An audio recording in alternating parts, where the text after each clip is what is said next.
Azuki just launched physically backed tokens. Let's see how they're going to change this game.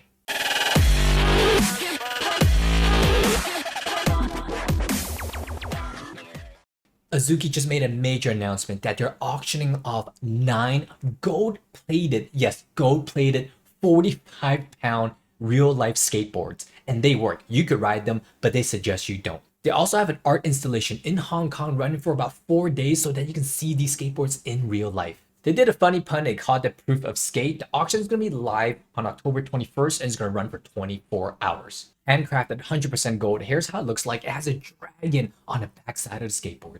Each skateboard is going to be embedded with a bean chip. It's a new protocol that they call physical backed tokens.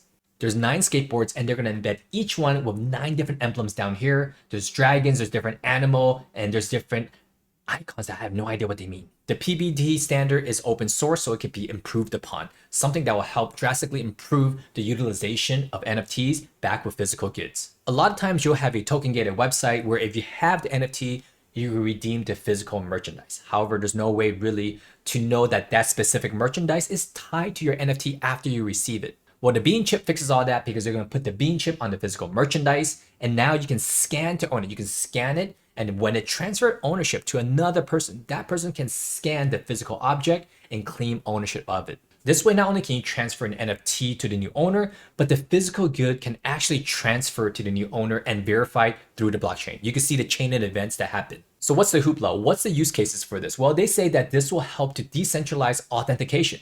So if you trade a shoe, let's say on StockX, there's a lot of people flipping shoes out there. A lot of times you just send it to an expert to get verified.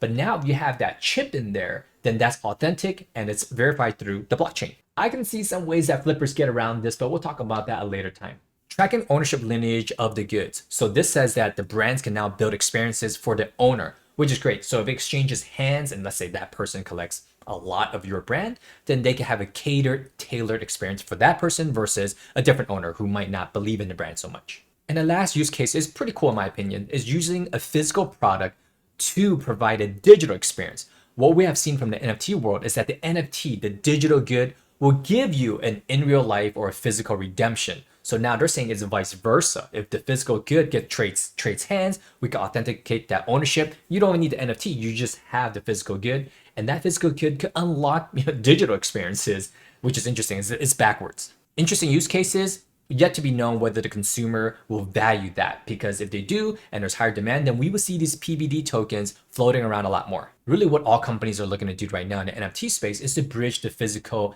and the digital, and we're doing a great job at it. I think we're doing some innovative stuff. How much would this skateboard go for? Well, there's precedence. Someone actually created a gold-plated skateboard a long time ago and it sold for $15,000.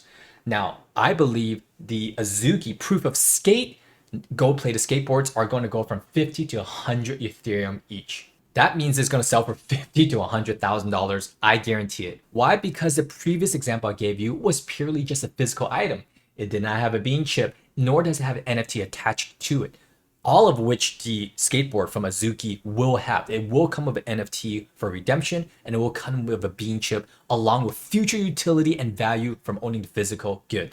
That's the difference between NFTs and regular old collectibles. And you may recall that Artifact Studios, owned by Nike, has created a near-field communication chip, which is like an RFID chip into your clothing or material good, shoe, hoodie, t-shirt, whatever it is, and it links to your NFT.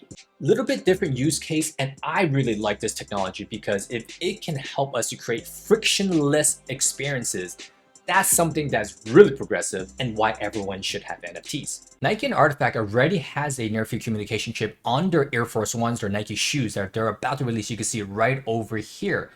And the idea is that when you're near something that can read it, it can authenticate that you are the owner. Well, maybe not that you're the owner, but at least that NFT physical merchandise is verified. So there is an NFT attached to that physical good, and that way it can verify you entry into certain things. There's already hot takes and debates over which is better, Azuki physical backed tokens or Artifact near-field communication chips. Here's a major difference is that with the Azuki PBT, when you transfer the physical item to someone else, they get to claim that ownership. That could be a good or a bad thing. On the other side of the spectrum, with an Artifact near-field communication chip, when you sell the physical good, the ownership of the physical good does translate.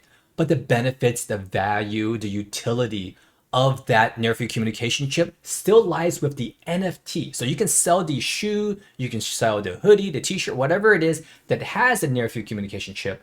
But if you don't have the underlying NFT with it, you do not get the same values. And that's why I say it could be a good or a bad thing. Maybe you can equip your shoe, your t-shirt, your hoodie with different utility, different value. Like this user says, there are scenarios where you want the NFT to trade freely without the the physical item, because with Azuki, with the PBT, it always ties to the physical item. And other times you want to fully link to the physical item only. So there's two different use cases. There's actually gonna be a ton of use cases. Here's what's gonna happen. This is great for NFTs, metaverse, digital collectibles, digital goods. This is just all progressive. It's all open source information. Anyways, they're all gonna come together and create a super chip where you can do what the PBT does and the near field communication chip does. We're at the tip of the iceberg. This is just all going to evolve, and the future iterations just get better and better and better. To me, there's no debate because it's only better user experience for people like me. I would love frictionless experiences, walking through airports, walking through concerts, just scan me. Don't even need to pull out my ticket, my pass. That's what I would love. Technology like this, user experience improvements like this is why I love to be in NFT space, and why NFT and blockchain is really going to solve a ton of problems in the real world. If you love NFTs as much as I do and you want to take a sneak peek into my portfolio, I chat all things NFTs with my private community. Just check my link down below. Azuki or Artifact, I love both these communities and we're bringing everyone forward. I'll see you on my next market update. Peace.